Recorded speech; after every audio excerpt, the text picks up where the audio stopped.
mga 78 years ago, that was 1943 of October 15, mga kabombo, nga wala labot ang mga Jews, i-include man ang mga gypsies o kung mga nomads nga nagatalalang sa ila siniiya nga lugar, no? Ibutang sa concentration camps kag pamatyon, no? May mga mass shootings kag ipaasuhan agud sila ang magkalamatay. In fact, may mga pictures man nga wala ko na gani gindala, no?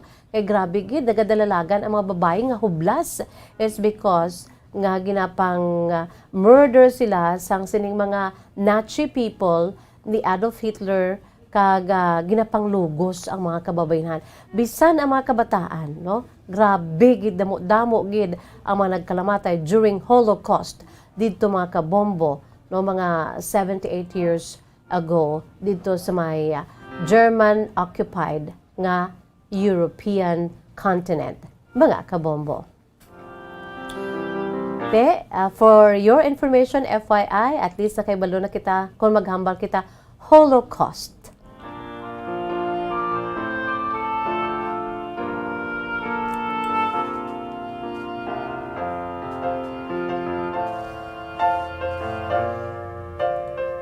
By the way, sa aton si mga pinalangga nga mga tagpalamati, sa aton si Masuki, no? Ang aton siniiya nga mga kauturan bala, no? Sa bahin sang aton siniiya nga promo ang 1-2 panalo, mga kabombo kag Star Nation, no? Sa tunga sang adlaw-adlaw naton nga kashiyahan diri sa 1-2 panalo promo part 20, natalana man nga magaabot ari pagido, grabe niya kasi sampaw na lang makayuhan, no? Magaabot ang 1,080,000, no? 1,080,000 mga kabombo nga cash prizes para ini sa kay sino. Ini ang para sa mga maswerte sadto nga mga winners sa aton sini nga grand draw sa Enhanced Swerte sa Palengke promo, ang ESSP. Dumduman ninyo mga kabombo, that was September, so nag-grand draw kita. Ang guaranteed prizes para sa 24 ka mga syudad ka probinsya sa bugos nga pungsod, kalagip na diri ang Bombo Radio ka Star FM Bacolod, no?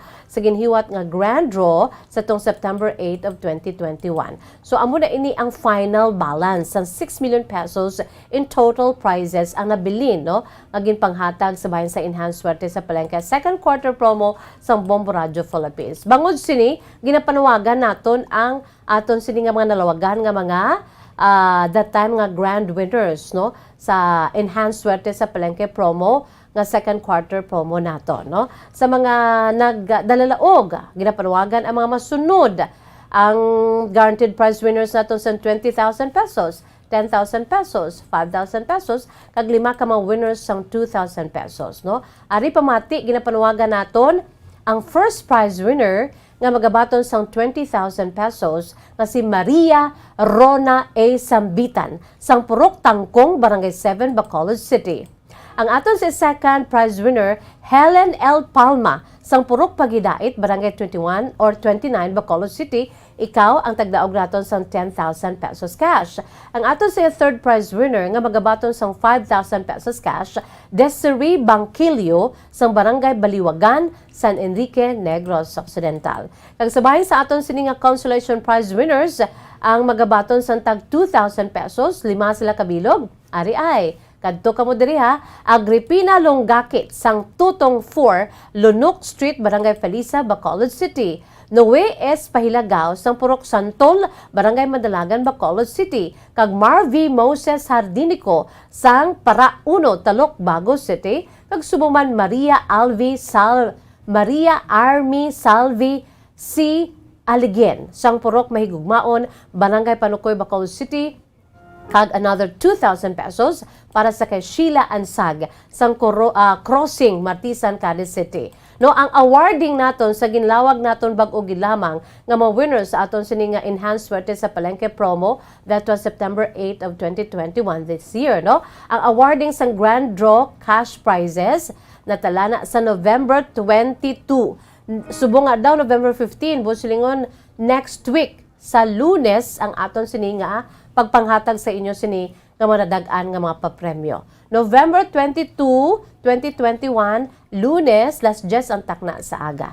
Kag samtang nga padayon sa gihapon niya Ang aton sa kasyahan, tubtub sa adlaw sa Pasko sa 1-2 Panalo Promo Part 20, araw-araw balde-baldeng pa-premyo na may kasyahan pa sa aton siniiya nga 1-2 Panalo Part 20 promo. No? Naga-overlapan na niya bugto ang pagpangatag naton sa mga pa-premyo, mga kabombo. Okay, nakita dira, mati ka mo sa aton si mga public affairs program o sa mga newscast kay liwat-liwato na ang inyo si mga ngalan para nga makakadtugi ka mo diri this coming November 22, 10 o'clock in the morning. That's gonna be on Monday, next Monday, mga kabombo. And without much ado, ari ng aton siniiya nga sulat sa sininga hapon.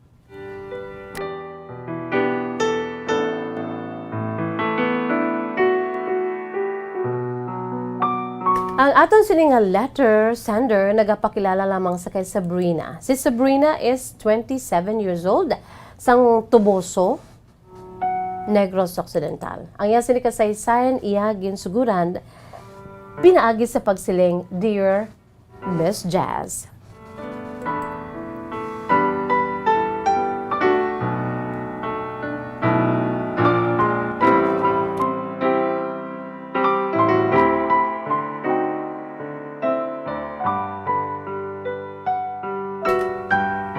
Maayong hapon si Imo Miss Jazz kag sa mga listeners sa imo program kahapon lamang.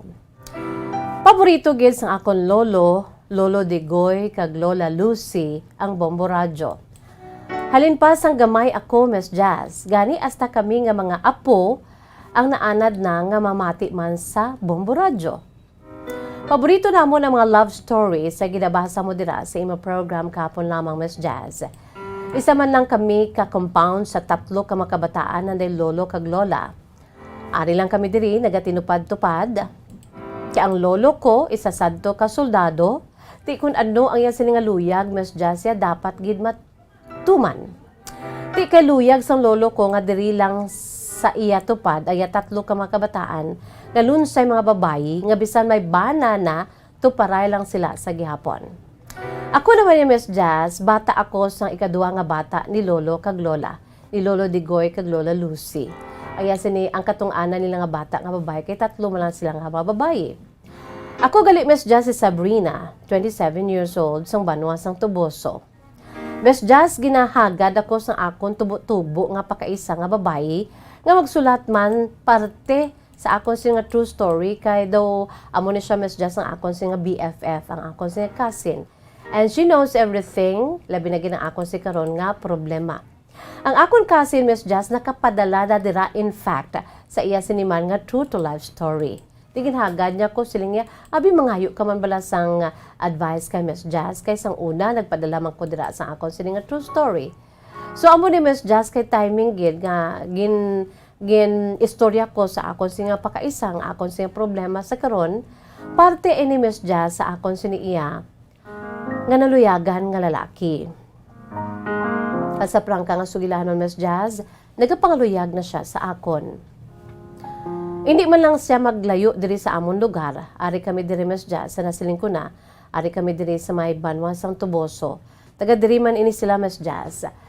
O galing kay amon ni, kadamo lang gid sang akon sininibaluan, nga mga kasaysayan, kalakip na dira Miss Jazz, sang akon sini nga magulang nga babayi, kag amon sini nga agot nga babayi man bali ako ang katung-anan Miss Jasmine mo 3 man lang kami ka magululutod pareho man sa mga kabataan ni Lolo Digoy kag Lola Lucy nga 3 man ang ila siniya nga makabataan lunsay man mga babayi ang ila sa katung-anan nga bata amo ni siya Miss Jas ang akon siniya nga Iloy.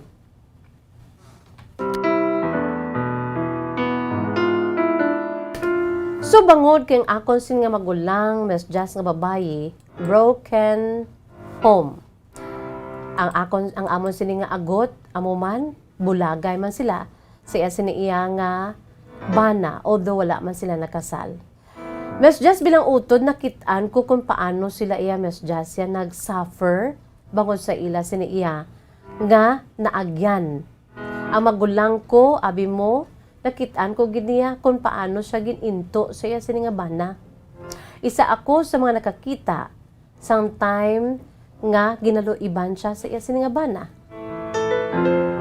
Kaya bala Miss Jazz nga galalain ka para sa imo si magulang, how much more kung matabo ini sa imo Miss Jazz. Sa prangka nga sugilanon, wala pagid kuya kaagi boyfriend Miss Jazz. Bangod sining akon siniiya nga dilema. Sa edad ko karon nga 27 anyos, wala pagid ako kaagi boyfriend. Unlike sa akon siniiya nga cousin, nga BFF ko, nga amo nagtulod sa akon, nga magpadala sang sulat sa imo, nga damo ni siya yung boyfriend Miss Jazz. Pero subong, nagapanghuway-huway naman siya, bangod kay wala na siya subong sang boyfriend. Bangod kay amo man, produkto man sang paltik nga paghigugma, Miss Jazz. Ti amo na subong ang ako sini nga manog pangaluyag, nga naluyagan ko naman gani Miss Jazz. Asa subong wala ko payagin sabat. Kay nahuya kag nahadlok ako Miss Jazz. Nahuya ako maghambal sa iya nga nahadlok ako bangod sa mga biktima nga hindi man layo sa akon, magulang ko, ang manghod ko, ang pakaisa ko. Ginapalibutan kuya bala Miss Jazz ang mga paltik nga paghigugma nga lunsay mga utod ko man lang pakaisa ang biktima sini. So amo na karon Miss Jazz nahuya ako maghambal sa iya nga basi tuntuhon mo ko. Kag nahadlok ako Miss Jazz mag-commit sa siniya klase sang relasyon. Although ara naman ako sa right age, Miss Jazz, hindi ko man mahambal nga kilala ko ni ang lalaki nga ni. Kay suno pa sa iban, may nakahambal man sa akon, may nakahutik man sa akon, nga chick boy kuno ining nagapangluyag sa akon nga naluyagan ko. Pero suno man sa iban, mabuot kuno ini siya. Ti sinugid ang patihan ko Miss Jazz, amo nang rason ko nga ang asa subong wala akong gid siya ginatagan chance. Kay nakulbaan ako, nahadlok ako, kag makabatsyag man ako Miss Jazz, kaangay man sa nabatsyagan namon nga bugos nga pamilya, sanggin luiban ng akon si magulang nga babayi. Ang kahuya bala Miss Jazz, kadamo na kami sang instansya sa kabuhi nga nahuyan kami, bangod kay ti amo na ang akon si mautod nga mga babayi dun sa mga biktima sang paltik nga paghigugma. Miss Jazz, nahadlok ako mag-commit, bangod nahadlok ako nga base ako naman ang dason nga mangin biktima. Nahadlok ako nga pahibion ako, nahadlok ako nga hampangan lang ako sa amo nga lalaki. But in fairness sa iya Miss Jazz, suno sa iya siniginapakita sa akon, amo nang rason ko nga ang nanamian man ko sa iya, kag mahambal ko nga naluyag na ako sa iya. Pero ginapunggan ko, bangod kay ti, nahadlok ako Miss Jazz. Bangod man sang akon siniiya nga mga naagyan sa akon sini nga mga utod. Miss Jazz, paliugatagi ako sang laygay. Anong buhaton ko? Ang tagpadala, ang aton siniiya nga letter sender sa sini nga hapon, si Sabrina, 27 years old, sang Banwa, sang Tuboso. Well, Sabrina, salamat gid sa imo si matahuman nga kasaysayan, no? Kadamo naman ko di sang nabaton nga daw amo-amo ni arab lang bangod sa mga nangin palpak ilaya sila nagid gani niyaya ang naka-eksperyensya mo, unlike sa imo Sabrina nga ang mga tawo lang sa palibot mo nga close sa imo no mga ang utod mo, ang imo si pakaisa nga nangin biktima sang paltik nga paghigugma, ti amo na ko nga ang nagakonol man ang imo siniya nga ano ni nga love life bangod kay nahadlok ka. Ining ako ni nabagsahan sang mga previews kadamo gid. Iniya sila mismo yung biktima mo, no? Amo nang rason kung nga nahadlok na sila to plunge into another relationship is because nga ti kung sa ano pa na ano na sila, they learned their lessons well. But hindi man siling hindi ka na, no? Sa patag sang pagigugma, bisan sa ano lang aspeto, ya, mga kabombo, especially man sa patag sang pagigugma, ya. Inaya, mga kabombo, ya, it's either nga mangin, kung sa ano pa, mangin mabinungahon ini, successful, imo si pagasudlan nga relasyon, o kung hindi, duha man lang na mo. It's either nga, hindi mangin successful, o kung successful nga klase sang relasyon. So, it's up to you no nga magsugal, no? risgo. Amo nang ginatawag nga, you take the risk, no? Di, tao man lang kita mo, ang hindi man lang ikaw, damo mabatian ta, na nagrisgo sa paghigugma, di lang tawa bala subong. They are living happily sa ila siniya na pamana, sa ila si mga natukod nga pamilya, pero may ara man niya nga nagrisgo sa gugma, nga sa subong nga ti ga-suffer. It's because sang hindi amo nga hitabo sila sa kabuhi, nga nangin biktima sila sang paltik nga paghigugma. So, duha man lang na, no? So, sa aton din sa kalibutan, all we have to do is to take the risk, no?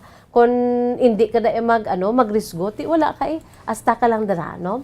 Sabrina, you're 27 years old. Although you're just young, no? Bata pa na para sa 27 anyos kaysa subong nga panahon niya. Age doesn't matter mo, no? Especially kung kung career woman ka or career man ka, no? May trabaho ka.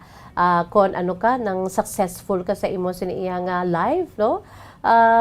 Maabot na pero kung ikaw 27 anyos sa subong niya wala na ya, hindi na sa edad.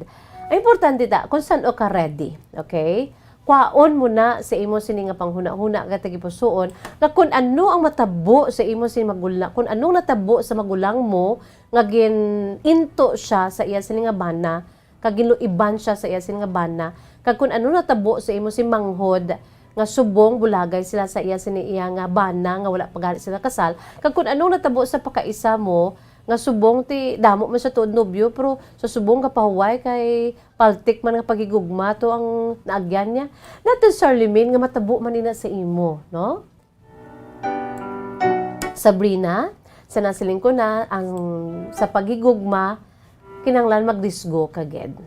Pero amo na ugaling sa nasiling mo na gani daw hindi mo papakilala kay may ara man naghambal nga may nakakilala sa iya abi nga chick boy siya. Pero man naghambal nga buuton siya. So all you have to do before you plunge into a forever commitment sa sini nga guy nga naluyagan mo naman gani nga suitor mo, you have to know him pretty well. Okay? Amo na ni manigurado na lang gid kita. Para nga kung ang iban gani, no, at the end of the day, ang iban may nagpanigurado man, pero anong natabo, palpak maghihapon. Pero sige lang, importante manigurado ka, i-check mo ang iya siniya nga background, no, para nga at least mahibaluan mo, kag paano mo siya makilala, gid, kung hindi ka magrisgo. No, kung like for example, knowing each other, no, so kilalahon mo siya anay, kag kung, and don't forget to pray. Amo na lang gid ni, para nga, hindi ka maano, don't forget to pray. Ask God's sign and wisdom kung bala para na ini sa imo, ining imo siniya nga suitor nga nahulog na ang buot mo, no? Be strong, Sabrina.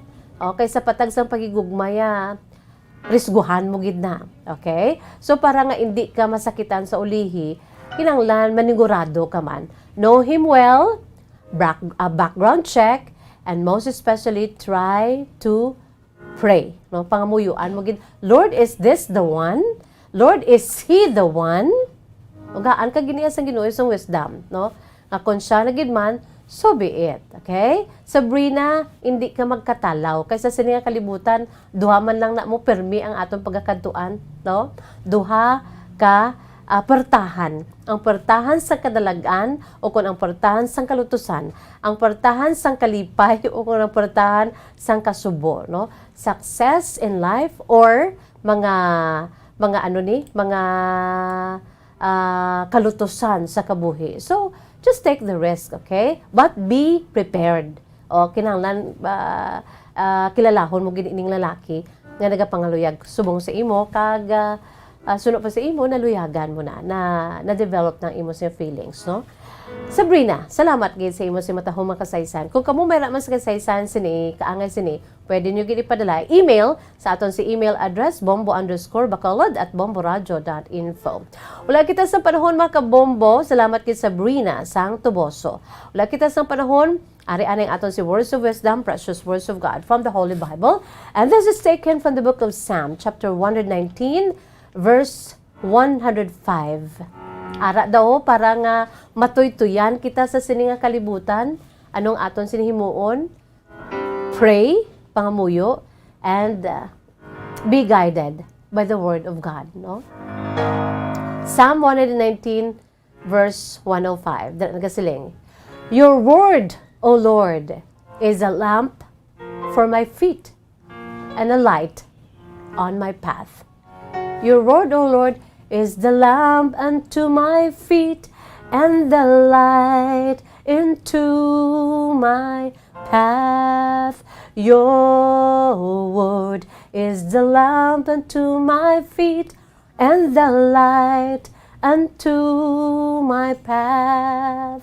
So let us pray, and while reading the Word of God, no, I'm sure matuytuyan gid kita, no, sa sininga kalibutan ngani nga puwerte ka dulon. If there is a tunnel, at the end of the tunnel there's always light. Okay, mga kabombo? Sige.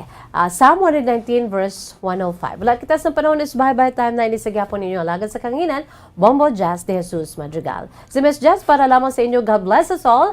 Para sa Pambansang Radyo ng Pilipinas. Consistent overall. Number 1 sa Bacolod. Basta Radyo. Bombo! Bombo Radio Bacolod. Number 1! Basta Radio Bombo!